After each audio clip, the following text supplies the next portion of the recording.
Imagine that you are alone and are in a car accident that caused you to become unconscious. Paramedics arrive on scene, but they have no way of knowing your medical history, allergies, the medications or supplements you take, or things that you don't want, like being given blood. Do you have anything in your wallet or on your person that will give paramedics all this information about you? If not, the health and medication information form is what you need. It can be downloaded from the link on the screen or the description bar below. This form is small enough to be folded in your wallet and big enough to include all your medical needs. It includes emergency contact, primary care physician, current medical problems, and other important things. In this video, we are going to show exactly how to fill it so you don't miss anything. Let's start with the first page. We're going to start with the top left section shown by the red box. The first line shown by the red arrow is where you're going to write your full name or the name that is on your driver's license.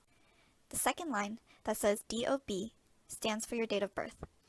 The third line is for any and all allergies you may have. These 3 lines filled out should look like this example. The next 2 lines are to write your primary and secondary emergency contacts' names, who they are to you, and their phone numbers. The 6th line is to say who your primary care physician or provider is. This provider could be anyone that you see, like a nurse practitioner, MD, or physician's assistant. The 7th line is for you to list any and all current medical problems, such as hypertension, AFib, asthma, or congestive heart failure. These lines filled out should look like this. Once you have completed this section, your form should look like this. Please note that if you do not have any medical problems, you should put none so that anyone taking care of you knows. Let's move on to the next section of the front page. This section is to list any and all prescription medications that you are taking. Prescribed medications are the ones that your physician or provider prescribed for you. At the end of the medication chart, make sure to write the date that this medication list was updated. For the first column is for listing your medication names, reasons why you're taking each medication, and when you started taking them. The second column is for how many times per day that you take your medication. If there's a specific time that you take your medications, you should write this down too.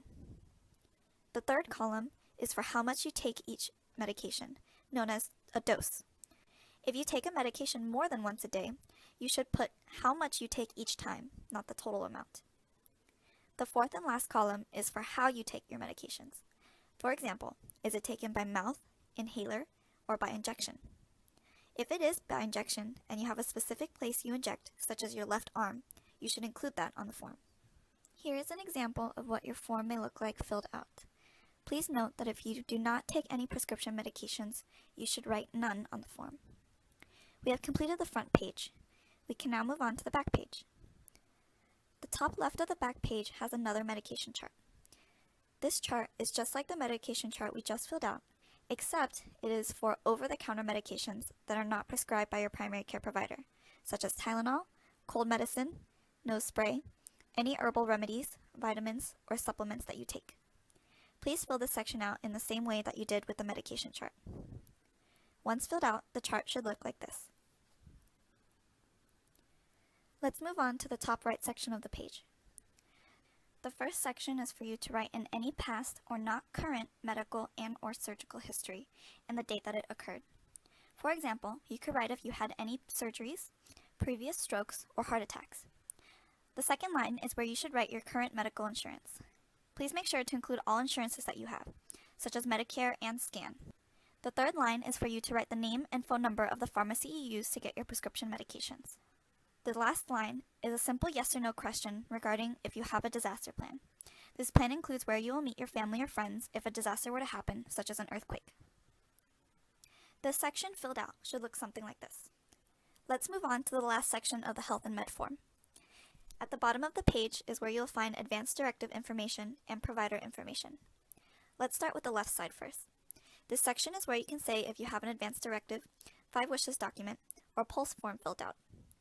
This section also allows for you to write down who your healthcare agent is or who to talk to about getting a copy of your advanced directive and 5 wishes. Please include their name, full address, and phone number. The right box is for you to write a little more information about your primary care physician. Here, you include their name again, full address, and phone number. Underneath this area, you can also write exactly where your important documents are located. For example, where your advance directive is, Feel free to include anything else here that you think is important for an emergency situation. This completed section should look like this.